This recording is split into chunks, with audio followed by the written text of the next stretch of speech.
karamallahu wajhah, sesungguhnya Nabi Muhammad di akhir hayat beliau, pada detik-detik terakhir nafas beliau, aku melihat beliau menggerakkan bibirnya dengan 2 kali gerakan. Ketika itu aku mendekatkan telingaku. Ketika aku mendekatkan telingaku, aku mendengar beliau berkata, ummati, ummati, kata beliau. Ketika itu saudara-saudara, ketika itu Allah berkata kepada Jibril, wahai Jibril, engkau turun, beritahu kepada Muhammad bahwasanya aku memberikan kepada dia 2 pilihan. Apakah dia akan memilihku atau dia memilih dunia? Kalau dia memilih dunia, akan aku panjangkan umurnya. Kalau dia memilihku, katakan kepadanya akan datang kematiannya pada hari ini. Datang Jibril membawa pesan tersebut, kemudian disampaikan kepada Nabi. Kata Nabi, wahai Jibril, sampaikan kepada Allah bahwasanya aku lebih memilih Allah subhanahu wa ta'ala. Kehidupan yang sebenarnya bagiku bukan dunia. Kehidupan yang sebenarnya bagiku ketika ruhku berpindah berjumpa kepada Allah subhanahu wa ta'ala. Akhirnya saudara-saudara, datanglah Israel. Datang Israel untuk mencabut nyawa Nabi Muhammad SAW. Ketika itu Nabi Muhammad SAW terbaring di rumah Sayyidatuna Aisyah di atas kasurnya. Ketika itu datang Israel. Israel pun izin untuk mencabut nyawa Nabi Muhammad. Apa kata Rasulullah SAW? Ketika itu ditemani oleh Jibril. Ya Khalili Jibril, wahai kekasihku Jibril, aku belum puas meninggalkan umatku kalau belum diberikan jaminan oleh Allah subhanahu wa ta'ala. Pergi Jibril menemui Allah subhanahu wa ta'ala. Fa'ahallahu ta'ala ala Jibril, basyirhu ya Jibril, innahu awwalu nasin kharijun minal ardi idha bu'isu wa sayyiduhum idha jami'u, fabasyirhu innal jannah muharramatun alal umam qabla an tadkhuluha ummatuh. Wahai Jibril, sampaikan kepada Muhammad, dia manusia yang pertama kali akan aku bangkitkan di hari kiamat dan menjadi manusia yang memimpin seluruh manusia kelak pada hari kiamat.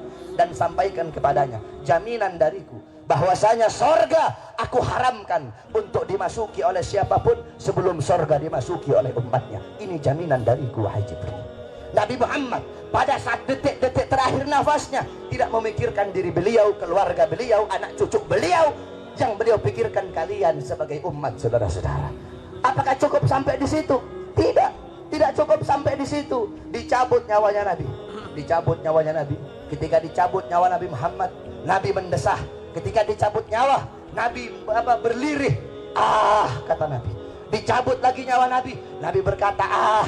Di samping Nabi Muhammad ada sebuah cawan berisi air. Beliau letakkan tangan kanan beliau, beliau usapkan keringat, peluh-peluh keringat-keringat yang keluar di wajah beliau.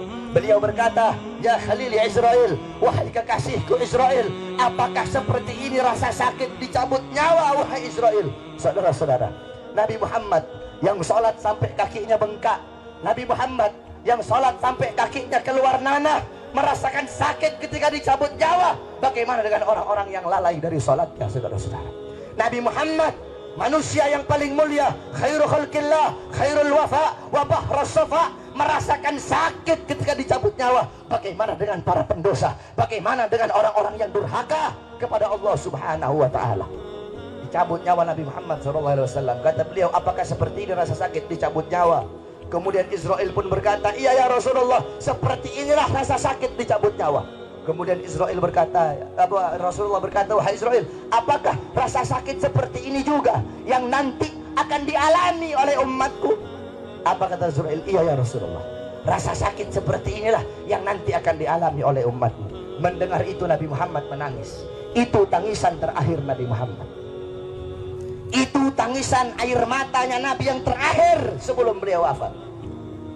Beliau mengangkat tangan, doa terakhirnya Nabi, harapan terakhirnya Nabi, doa yang menutupi kepergian Nabi Muhammad, doa yang menutupi wafatnya Nabi Muhammad.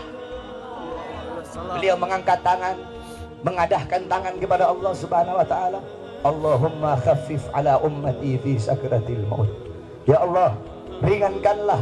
Ya Allah, permudahkanlah sakratul maut umatku. Ya Allah, ya Allah, aku nabi mereka, aku pemimpin mereka, aku penanggung jawab mereka. Berikan seluruh rasa sakit sakratul maut mereka kepada aku ya Allah.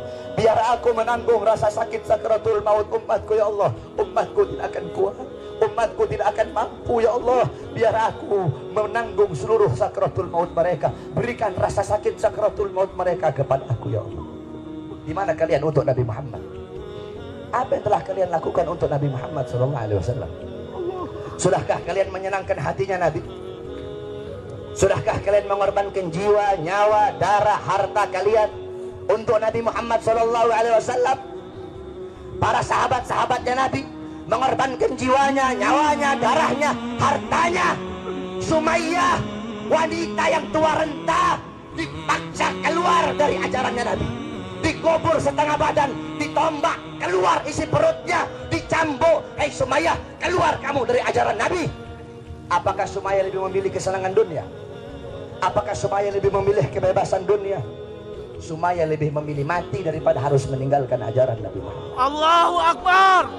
Bilal ibn Rabah dikasih batu yang besar, dicambuk, dipaksa keluar, dipaksa meninggalkan Nabi, meninggalkan syariat Nabi, meninggalkan Al-Qur'annya Nabi. Apakah Bilal lebih memilih kesenangan dunia? Apakah Bilal lebih memilih kebebasan dunia? Apa kata Bilal? Walaupun tubuhku dipotong-potong menjadi bagian-bagian yang kecil untuk menghentikan kecintaanku kepada Nabi, dengan dipotong-potong tidak akan berhenti kecintaanku, malah dengan dipotong-potong hanya akan menambahkan kecintaanku kepada baginda Nabi besar. Allahu Akbar. Setelah Nabi Muhammad SAW wafat, para sahabat itu tidak ada gairah hidup, saudara-saudara. Ada seorang wanita yang dimana galat di Aisyah, ya Aisyah, ikshif li qabrin Nabi. Wahai Aisyah, hingkapkan, bukakan bagiku kuburnya Nabi. Dibuka kuburnya Nabi, masuk ini perempuan di depan kuburnya Nabi. Fabakat hatta matat. Itu wanita menangis depan kuburnya Nabi sampai dia mati.